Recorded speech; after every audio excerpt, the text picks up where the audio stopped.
Dengar.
Halo, halo, assalamualaikum.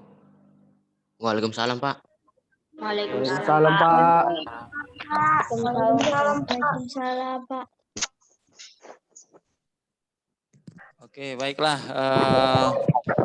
Pertemuan kita mulai ya. Sebelumnya ini sudah bergabung 34 orang. Ini pertemuan kita yang ke-9 ya, setelah tentunya kita melaksanakan upacara kemarin. Apa kabar semuanya, anak-anak sekalian? Baik, Pak. Baik, Pak. Baik, Pak. Oke, baiklah. Terima kasih yang semua telah bergabung. Ya, ini ada Wirya, ada Fauzan, Almira Sakira, Claudia, Ayu, Mirza, Fauzan Majid, Ahmad Dwi Khatan, Wita Amira, Filza, Kalisa Sabita, Rafiq Danis, Cindy Naila, Hizrian, Fahri Saufi, Sarah, Rinda, Muhti, Sarasat, Rafi Aldo, Ulan, Farid, ya, Dafa, Pak Bira, dan Fahri juga. Ya, ada 2 nih. Baiklah, ini akan pasir materi kita ya.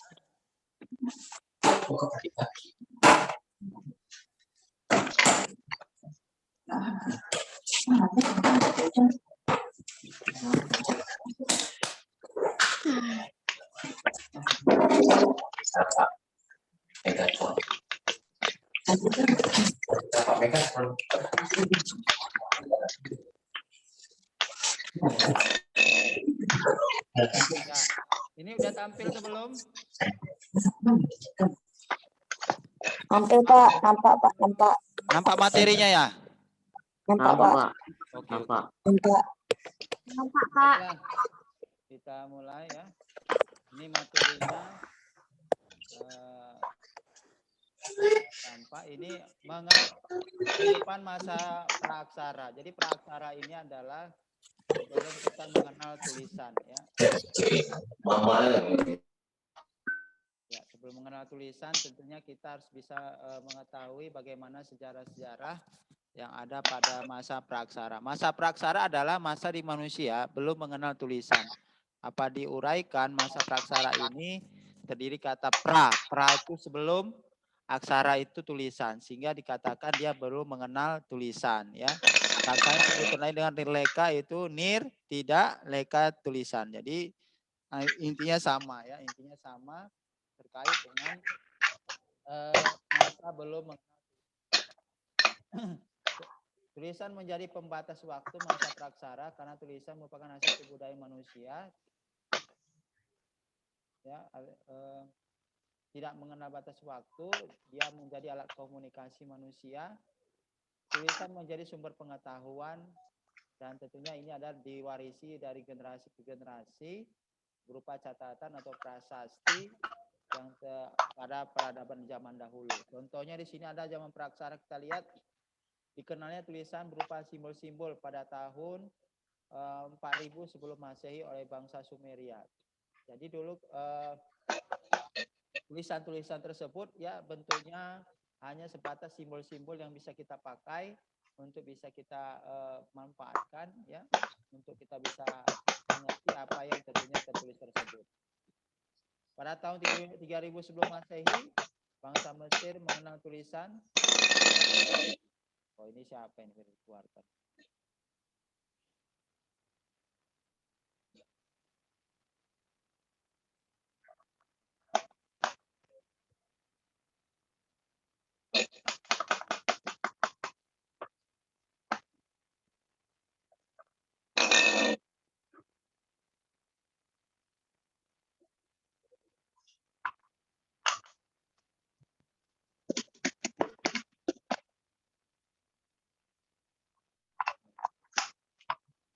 Ya, kita mulai dulu siapa yang reset. Oh, si Wita Amira. Wita, suaranya Wita. Coba dulu diapain, unmute dulu. Nanti Bapak remove ini. Ah ya, oke, terima kasih ya. Ah ya, oke. Ya, jadi tolong didengarkan dulu ya supaya tentunya konsentrasi kita bisa kita ketahui untuk kita sama-sama bisa mendengarkan jadinya. Gimana mau letaknya? Ada Pak, ada yang mengganggu biar langsung kita apain. Jadi tolong untuk bisa jangan suaranya dijaga supaya tidak mengganggu suara Bapak menjelaskan ya. Yang C abad kelima Masehi, tadi kalau 3000 Masehi sebelum Masehi ini adalah bangsa Mesir kuno ya. Bangsa Mesir kuno yang tentunya kita lihat mengenal tulisan dengan juga bangsa Sumeria bernama hieroglif. Simbol-simbol seperti perkakas, hewan dan alat transportasi. Tentunya ini juga ya berupa simbol-simbol juga ya yang bisa kita jumpai itu pada zaman Mesir kuno. Baru pada abad kelima Masehi itu ada Indonesia mengakhiri masa praaksara dengan mendapat pengaruh dari pedagang India. Di situ kita lihat bahwasanya banyak kebudayaan yang muncul berupa arsitektur bangunan, sistem pemerintah dan seni sastra. Masa praaksara ini diketahui dengan adanya yupa ditemukan di Kutai ya. Di Kutai, Kalimantan Timur, yupa merupakan tulisan tertua di Indonesia dengan huruf Pallawa. Jadi Indonesia itu ditandai dengan adanya huruf Pallawa.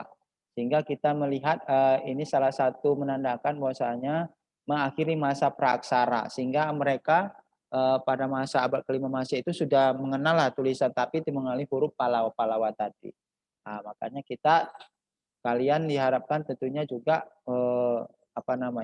dari sekarang juga kalian pandai menulis ya. Artinya tulisan kalian itu bisa dibaca orang. Yang pula kita sudah SMP tapi tulisannya tidak bisa dibaca ya. atau istilahnya kalau udah kita SMP tapi tulisannya masih model SD. Nah, ini nggak boleh ya. Periodisasi masa praaksara. Ada pembabakan ini kita lihat periodisasinya yaitu adalah pembabakan menurut geologis, yaitu kehidupan manusia praaksara didasari dengan lapisan-lapisan tanah. Ya, diantaranya adalah Arkaikum, masa tertua dalam sejarah perkembangan bumi yang berlangsung pada 2.500 juta tahun lalu. Keadaan belum stabil, kulit bumi masih dalam proses pembentukan, udara masih sangat panas sehingga belum tampak tanda-tanda kehidupan.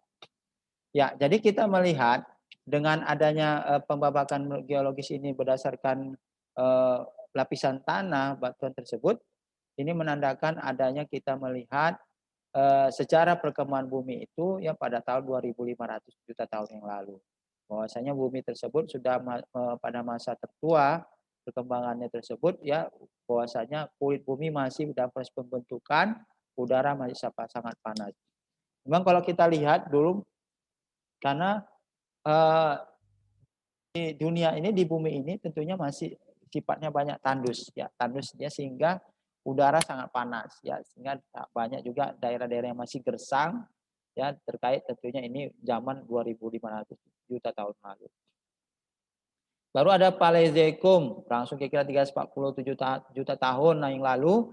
Paleozoikum ini zaman primer di mana bumi sudah mulai terbentuk. Hal ini karena terjadi penurunan ya, penurunan suhu muka bumi yang lambat laun menjadi dingin. Akibatnya di bumi sudah ada tanda-tanda kehidupan yang makin jelas, yakni munculnya makhluk bersel satu seperti mikroorganisme, ikan amfibi, dan reptil yang bentuknya kecil dan jumlahnya banyak. Yakni Paleozoikum ya. Tentunya ditandai dengan lebih baik lagi ya, udara semakin dingin kita lihat, dan ada kita jumpai binatang-binatang hewan kecil, mikroorganisme, ikan amfibi dan lain sebagainya. Baru Mesozoikum 140 juta tahun yang lalu, ini adanya amfibi reptil. Makanya kalau kita dulu kita jumpai manusia-manusia fosil reptilnya itu sampai panjangnya 12 meter. Contohnya kita lihat di sini ada dinosaurus. Ya, dinosaurus dulu pada zaman 140 juta tahun yang lalu itu ada, tapi saat sekarang sudah tidak ada lagi dinosaurus. Sehingga kita bagaimana kita untuk bisa perkembangan dari Mesozoikum ini mampu untuk kita bisa terapkan ya, agar tentu kita memahami menjaga tentunya potensi-potensi dari binatang-binatang reptil yang saat sekarang ini tentunya dipelihara oleh negara agar jangan sampai punah kembali. Kayak di dinosaurus ini kan sudah punah ya, jadi tentunya kita harus bisa merawat juga ya hewan-hewan tentunya ini bisa kita pelihara oleh negara juga. 4. Neozoikum 60 juta tahun yang lalu. Pada masa ini keadaan bumi sudah mulai stabil. Kehidupan makin berkembang, beraneka ragam. Masa ini dibagi menjadi 2 zaman, yaitu zaman tersier. Ya, pada zaman tersier. Siapa nih? Ntar dulu ya. Rido, suaranya matikan Rido. Rido, nanti Bapak remote nanti kalau nggak bisa matikan. Ya, terima kasih. Pada masa ini keadaan bumi mulai stabil, kehidupan makin berkembang dan beraneka ragam.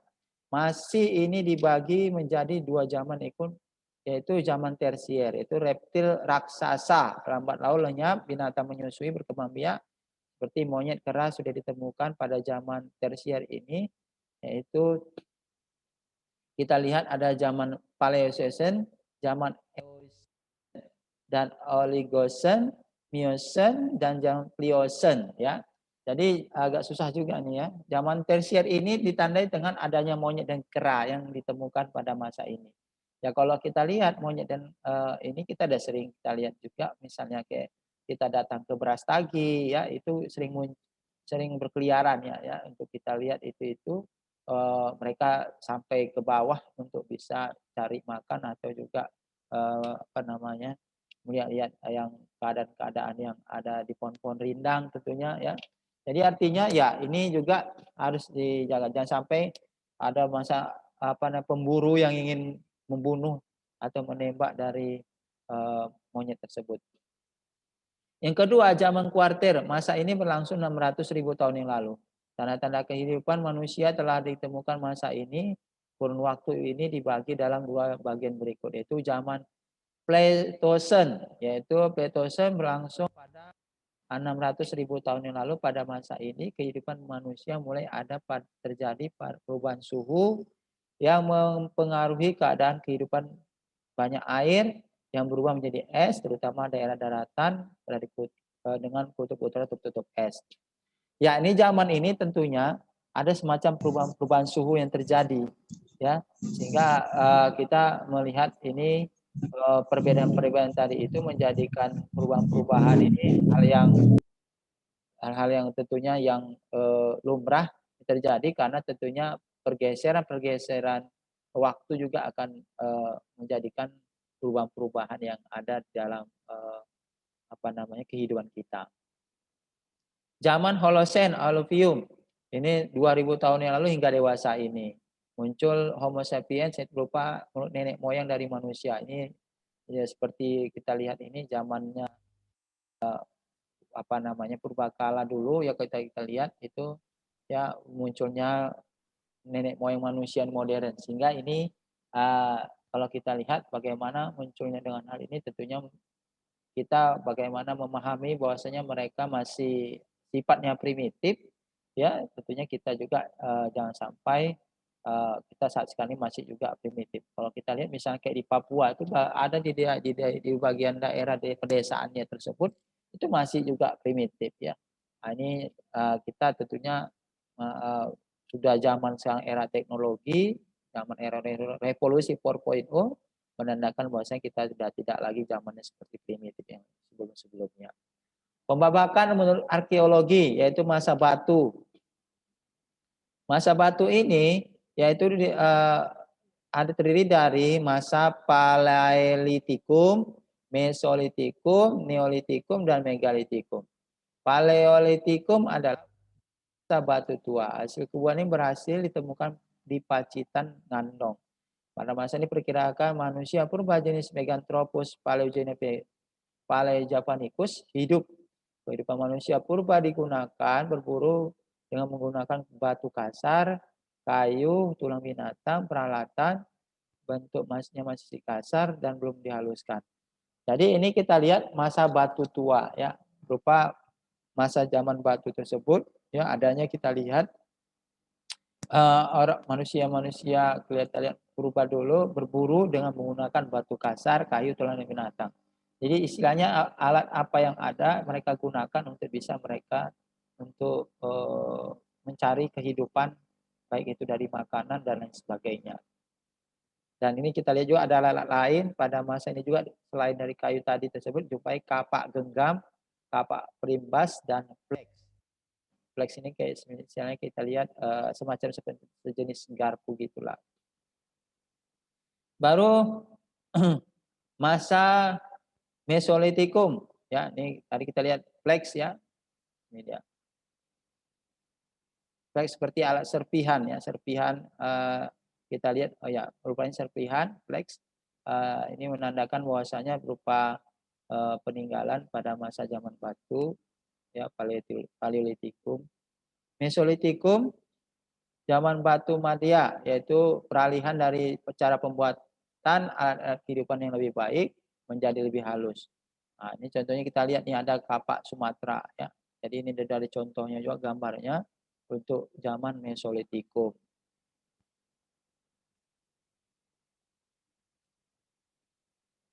Baru zaman Neolitikum, masa batu muda, yaitu alat kehidupan manusia dibuat dari batu yang dihaluskan serta dibentuk lebih sempurna pada zaman sebelumnya. Ciri-cirinya adalah peralatan yang batu yang sudah diasah, pertanian tetap, peternakan, pembuatan tembikar, ya, berupa ini kita lihat kapak lonjong dan kapak persegi.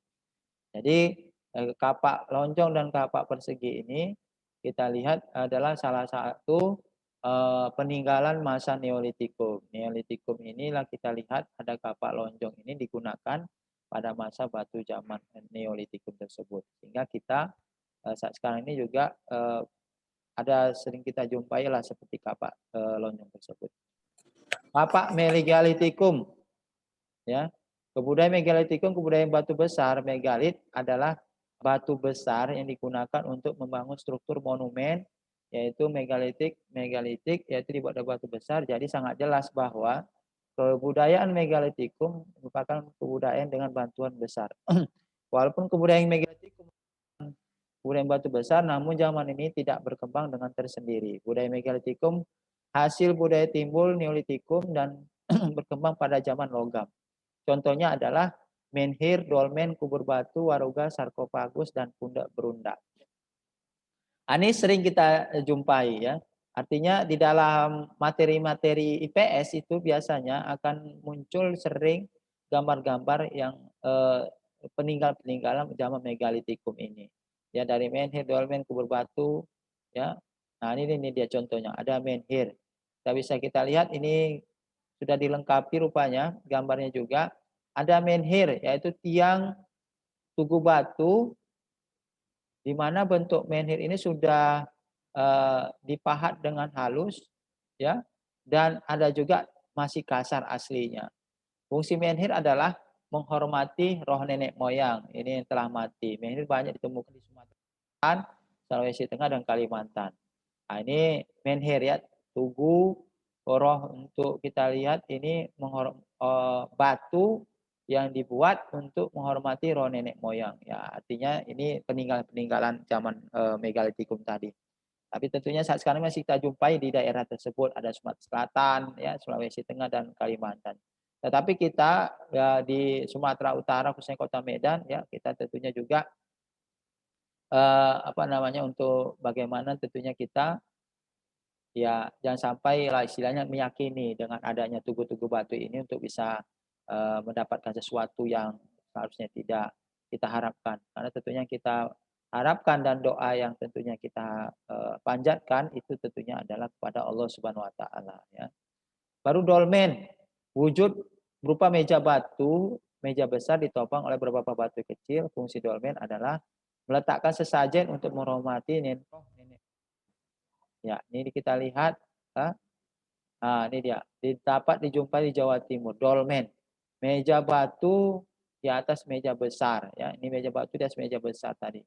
Sehingga kita lihat ini bentuknya seperti ini, hampir sama seperti kayak model kita lihat jamur lah ya ini. Ya, jamur. Sehingga ini ada batangnya, ini mejanya ya. Tapi ini dolmen ya, dalam bentuk batu dia. Baru kubur batu, kotak yang tersusun atas lempengan batu besar lebih banyak digunakan sebagai tempat mayat. Kubur batu ini umumnya diletak dalam tanah karena tempat mayat. Kubur batu banyak ditemukan di Nusantara, terutama di Jawa Barat dan Sumatera Tengah. Ya. Jadi kita lihat ini kubur batu ini ya merupakan tempat pengkuburan tempat mayat ya. Tentunya udah namanya itu ya berarti udah kubur biasanya pasti tempat mayat ya. Sehingga ini supaya kita lihat ini peninggalan megalitikum ini ada salah satu tanda zaman-zaman peninggalan sebelum-sebelumnya. Ini sarkofagus.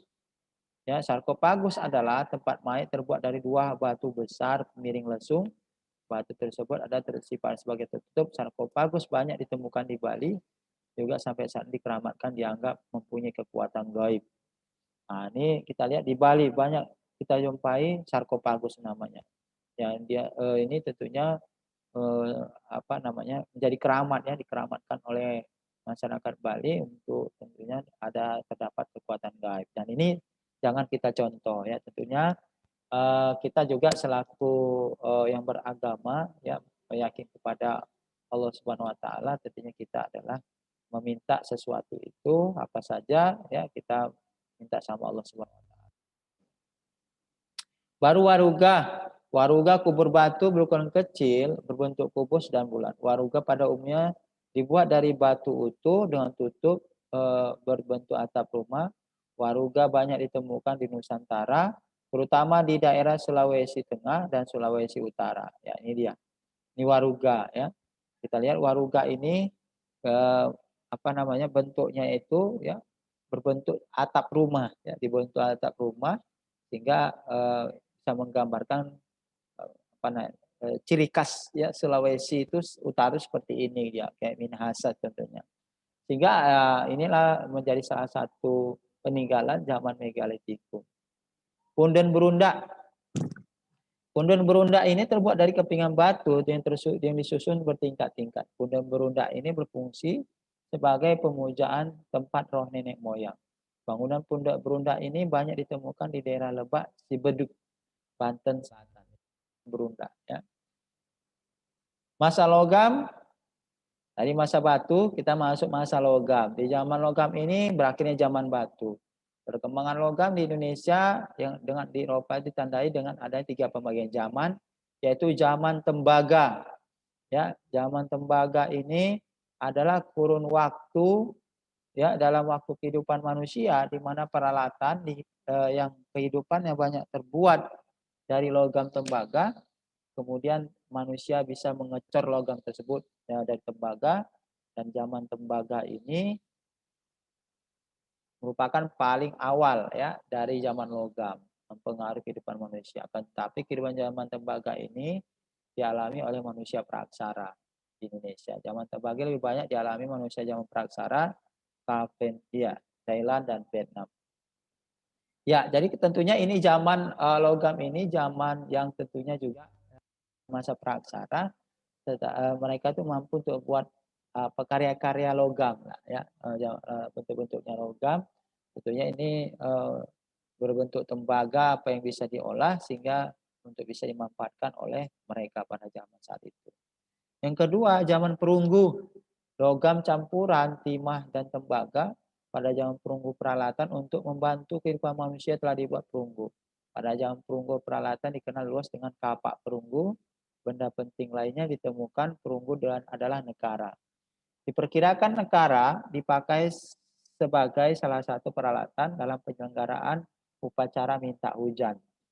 Ya, tentunya ini ya kehidupan yang di zaman tentunya praksara. Artinya memang pada zaman praksara dulu itu ribuan tahun lalu itu memang betul-betul belum mengenal istilah apa namanya yang sifatnya ketuhanan lah ibaratnya ya dari agama kita. Dan ini tentunya masih banyaknya kepercayaan-kepercayaan yang alam gaib ya atau kekuatan gaib yang itu bisa misalnya upacara minta hujan tentunya salah satu ini. Kalau kita di Islam kan tentunya ada sholat istisqa namanya ya. Sholat istisqa ini bagaimana kita sholat untuk memohon kepada Allah Subhanahu Wa Taala untuk kita agar diturunkan hujan tentunya. Nah, ini menandakan zaman perunggu ini ya ya mereka masih lebih percaya kepada kekuatan gaib yang itu berdasarkan apa namanya roh nenek moyang atau juga yang sifatnya makhluk halus ya. Jadi kalau kita tidak harus percaya kepada sang kholik kita Allah Subhanahu Wa Taala. Zaman besi disebut zaman besi karena peralatan manusia pada masa itu menggunakan bahan. Zaman besi pada manusia telah mengecor biji besi yang dibuat beragam peralatan guna membantu kehidupan. Dengan memiliki kepandaian mengolah biji besi, diduga kehidupan zaman tersebut tentunya lebih baik dari zaman sebelumnya. Ya, tentunya zaman besi ini kita harapkan ya bagaimana banyaknya karya-karya yang muncul pada zaman tersebut ya dengan olahan-olahan bisa peralatan ya khususnya untuk bagaimana kepandaian mengolah biji besi tadi, sehingga juga mereka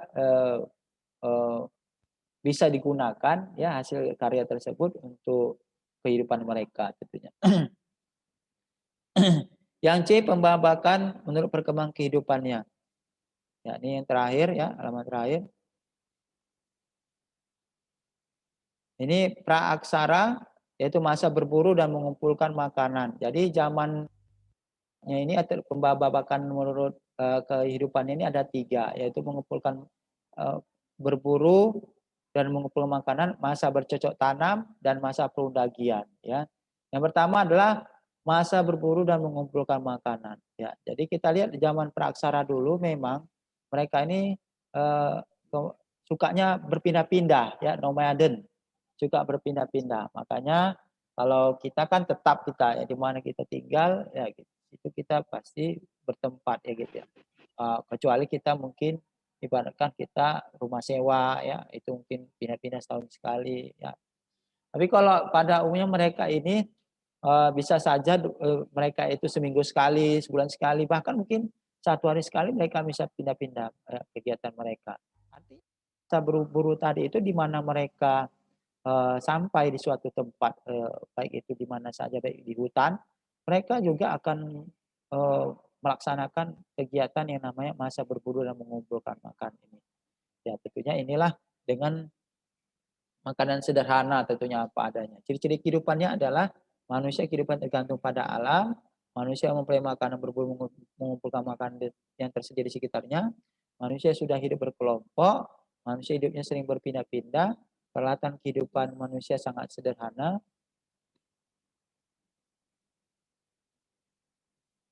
Ya, jadi ini masa berburu tadi ya. Bahwasanya ciri-ciri tersebut ya ada dekat suasana itu lebih dekat mengenai alam. Dan tentunya ketersediaan makanan tadi itu ya masih sangat sederhana yang bisa digunakan ya. Yang berburu dan mengumpulkan tingkat lanjut, kita lihat bagaimana manusia sudah memiliki buruan yang akan dimakannya. Yang kedua, manusia juga memiliki tumbuhan yang bahan akan makanannya. Yang ketiga, manusia sudah mulai menetap dan tinggal di gua-gua. Jadi kehidupan masa berburu itu kita lihat bagaimana ada mereka itu sudah mencari ya jenis makanan apa yang akan mereka buru, yaitu tentunya baik itu dari hewan-hewan yang ada di hutan yang bisa dimakan, dan itu juga mereka juga sudah memilih tumbuhan mana yang mereka akan makan tentunya. Misalnya ubi atau mungkin makanan lain sifatnya tadi itu bisa dimakan. Yang itu berasal di dalam hutan atau tentunya yang terdekat dengan tumbuhan-tumbuhan tersebut. Yang ketiga, manusia sudah mulai menetap dengan tinggal di gua-gua. Jadi mereka itu lebih senang tinggal di gua ya. Sehingga mereka itu lebih nyaman karena tentunya mereka lebih kepada menghindari juga apa namanya matahari ya, karena kalau di gua juga lebih paling tidak mereka lebih bisa nyaman untuk tidur, tidak diganggu oleh binatang-binatang yang mungkin binatang buas tentunya. Ini menjadikan tentunya kita mengetahui ya bagaimana kehidupan di masa praaksara ya. Baiklah, ini sudah selesai materi kita untuk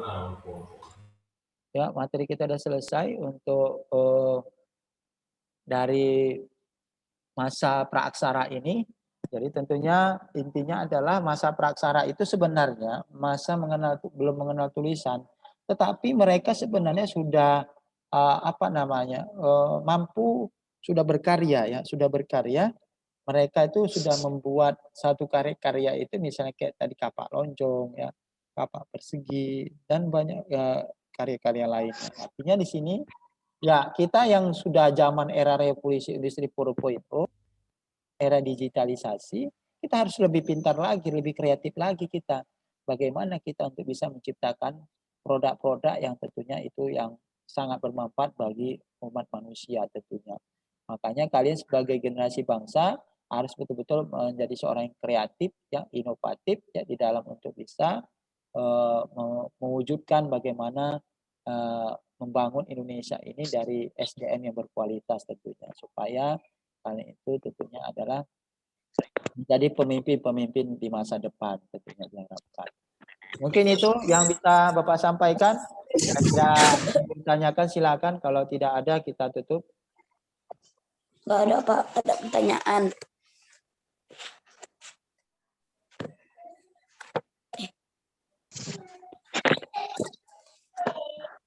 Oke, ada lagi yang mau ditanyakan?